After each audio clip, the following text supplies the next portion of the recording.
अस्सलामुअलैकुम। कैसे हैं आप सब? उम्मीद करती हूँ आप सब बखैरियत व आफ़ियत होंगे और अल्हम्दुलिल्लाह मैं भी ठीक ठाक। उन सारे लोगों का बहुत बहुत शुक्रिया जिन लोगों ने सब्सक्राइब किया और साथ साथ प्लीज़ बेल आइकन के बटन को भी प्रेस कर दिया करें और लाइक भी कर दिया करें। और जिन लोगों ने नहीं किया है सब्सक्राइब उन लोगों का भी शुक्रिया, क्योंकि देखा है सुना है तो इंशाल्लाह अगली बार सब्सक्राइब भी कर लेंगे।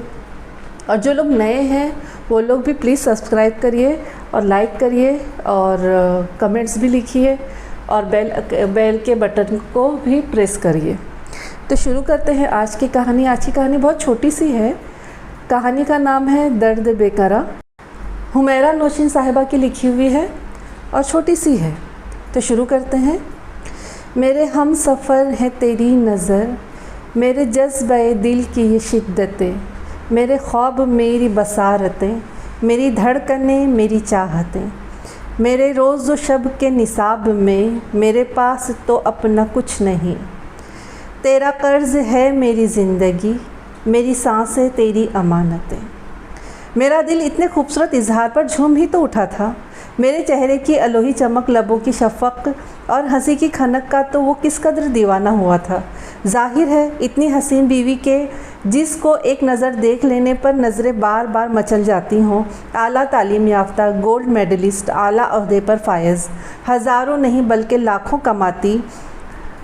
कमाती हुई आला ख़ानदान, यकीनन कोई भी मर्द ऐसी बीवी पर फ़ख्र कर सकता है। रमीज़, आखिर मसला क्या है? तुम आजकल कहाँ होते हो? फ़ोन भी अक्सर ऑफ़ रहता है। अगर घर में कोई इमरजेंसी हो जाए तो? कई दिनों से रमीज़ के मामूलात में फ़र्क आने की वजह से मैं बहुत फ़िक्रमंद हो गई थी और उसके चेहरे को देखकर आज मैंने मेरे रोज़ उस पूछने पर उसने वो बात कह ही दी जिसका मुझे खदशा था। किस बेदर्दी से वो अपनी मोहब्बत की दास्तान मुझे सुना रहा था और मैं एकदम दम साधे उसकी नाकाम इश्क के किस्से सुन रही थी।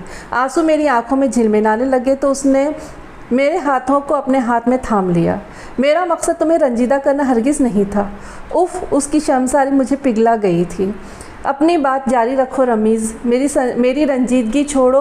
अब तुम क्या चाहते हो मुझसे, ये बताओ। मैंने उसके हाथ को झटक दिया और उससे दूर सोफ़े पर जा बैठी। रमीज़ ने अपनी दास्तान फिर से कहना शुरू कर दी। रमला बहुत ही पुरसुकून ज़िंदगी गुजार रही थी, मगर उसे मालूम न था कि उसका हमसफ़र महज चंद साल ही में उससे हमराही बख्शेगा। कैंसर जैसी मुज़ी मर्ज़ ने उसके शौहर की जान ले ली और वो पाकिस्तान में अपने भाई के पास रह रही है। औलाद जैसी नेमत से भी उसको कुदरत ने महरूम रखा। चंद महीनों पहले ही मुझे वो अपनी फ़र्म में मिली। इंटरव्यू देने के लिए आई हुई थी क्योंकि उसके भाई भाभी उसकी दूसरी शादी के लिए इसरार कर रहे हैं और वो शादी नहीं करना चाहती। रमीज़ अपनी दास्तान जारी रखे हुए था। वो रमला जो कभी गुलाब की मानीन थी अब खिज़ा रसीदा पत्ते की तरह मुरझा कर रह गई थी। वो बहुत गमज़दा है, बहुत दुखी है और मैं उसके दुख बांटना चाहता हूँ।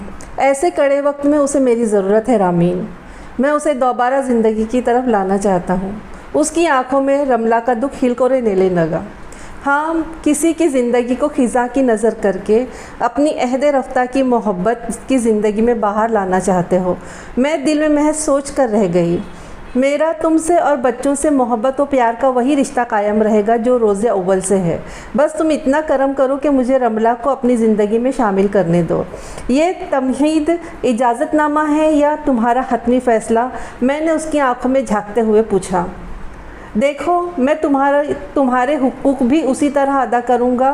तुम्हें मुझसे कभी किसी किस्म की कोई शिकायत नहीं होगी। उसने नज़रें चुराईं, गोया तुम फ़ैसला कर चुके हो। मैं अपनी जगह से उठ खड़ी हुई। हाँ, कितनी सफ़ाकी से उसके लबों से निकला। तो ठीक है, मेरा फ़ैसला तुम चंद दिन के बाद सुन लेना।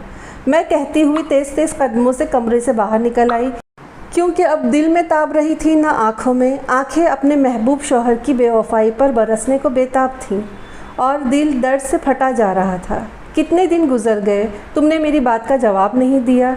एक दिन बच्चों के स्कूल जाने के बाद वो मुझसे मुखातिब हुआ। बहुत जल्दी है? मैं किचन में चीज़ें समेटते हुए बोली। नहीं, ऐसी तो कोई बात नहीं है। दरअसल रमला के भाई अब जल्दी ही उसका कोई फ़ैसला करना चाहते हैं, बस इसीलिए पूछ रहा था। तो ठीक है, तुम लाउंज में चलो, मैं वहीं आकर तुमसे बात करती हूँ। वो खामोशी से जाकर सोफ़े पर बैठ गया। 4 दिन से मैं ऑफिस की छुट्टी पर थी और जिस ज़हनी अजियत व कुर्ब से मैं गुज़र रही थी उसका शायद उसे अंदाज़ा ही नहीं था। मैं अपने कमरे में गई और एक कागज़ लाकर उसके हाथ में थमा दिया। उसने कुछ न समझने वाले अंदाज में उस कागज़ के पर्चे को पकड़कर मेरी तरफ देखा। इसको गौर से पढ़ लो। मैं इसके सामने कुर्सी पर बैठ गई। उसकी नज़रें तेज़ी से उस कागज़ पर दौड़ने लगी और मैं इत्मीनान से उसके चेहरे के बदलते हुए तासुरात और कैफियत देखती रही।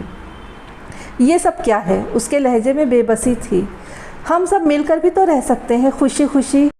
मैंने कहा, देखो, अगर तुम्हें ये शराइतें मंजूर हैं तो इस पर दस्तखत कर दो। बसूरत दिगर मैं तुमसे तलाक़ लेने पर मजबूर हो जाऊंगी, जो कि मैं नहीं चाहती। लेकिन रामीन, उसने कुछ कहना चाहा, लेकिन कुछ नहीं। तुम ऑफिस से रोज़ाना सीधे यहीं आया करोगे, बच्चों को उसी तरह वक्त दोगे जैसे पहले दिया करते थे। वीकेंड भी तुम बच्चों के साथ ही गुजारोगे। हाँ, रोज़ रात को तुम आज़ाद हो। दिन अपने बच्चों के साथ गुजारने के बाद तुम रात अपनी महबूबा की बाहों में बसर कर सकते हो। मुझसे तुम किसी भी किस्म का ताल्लुक़ रवा न रखोगे। मेरे नाम के साथ तुम्हारा नाम सिर्फ जुड़ा रहेगा। तुम्हारी ज़ात से मेरा कोई ताल्लुक़ नहीं रहेगा और मेरे दिल से ये रिश्ता आज ही से ख़त्म हो जाएगा। और हाँ, ख़ानदान की किसी तकरीब में तुम मेरे और बच्चों के साथ ही शिरकत करोगे। रमला को कभी इस ख़ानदान की बहू के नाम से पुकारे जाने की इजाज़त नहीं होगी। और मैं बोलती ही चली गई इसके आगे भी। तो तुम मुझे डिस्टर्ब रखना चाहती हो? वो शाकी लहजे में बोला। और जो मैं डिस्टर्ब हुई हूँ, मेरे बच्चों को जब ये पता चलेगा कि उनका बाप दूसरी शादी रचाने जा रहा है तो क्या वो डिस्टर्ब नहीं होंगे? ख़ानदान में जब तुम्हारी दूसरी शादी की खबर फैलेगी तो क्या मेरा तमाशा नहीं बनेगा? मैं गुस्से पर काबू पाते हुए मुट्ठियाँ भींच कर बोली, तुम अच्छी तरह जानती हो मैं तुम्हारे बगैर नहीं रह सकता। प्लीज़ ऐसा मत करो। उसके लहजे में पल भर में थकन उतर आई थी। मेरे बगैर नहीं रह सकते? अपनी पहली मोहब्बत को भी खुश देखना चाहते हो? असल में तुम्हें अपनी ज़ात की खुशी अजीज़ है मिस्टर रमीज़ हसन। मैंने पल भर में अजनबियत की दीवार कायम कर ली और वहाँ से उठ गई। रमीज़ का दस्तखत शुदा पेपर मेरे हाथों में फड़फड़ा रहा है। तवातर से बहते हुए आंसुओं से तहरीर ऐसे मिटती चली जा रही है जिस तरह मेरे दिल को मेरे महबूब की बेवफाई ने चाट डाला हो। मेरी मोहब्बत सानी बनकर रह गई।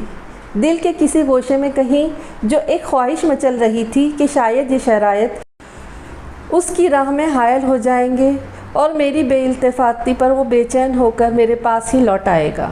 ये मेरी खाम ख्याली साबित हुई। उसकी पहली मोहब्बत बाजी ले गई और बीवी की बेलौस हकीकी शरई मोहब्बत राख का ढेर बन गई। आह, ये मर्द की मोहब्बत भी कैसी मोहब्बत! दिल के अगर 4 खाने हैं तो हर खाने में एक मोहब्बत आसानी से समझ आती है।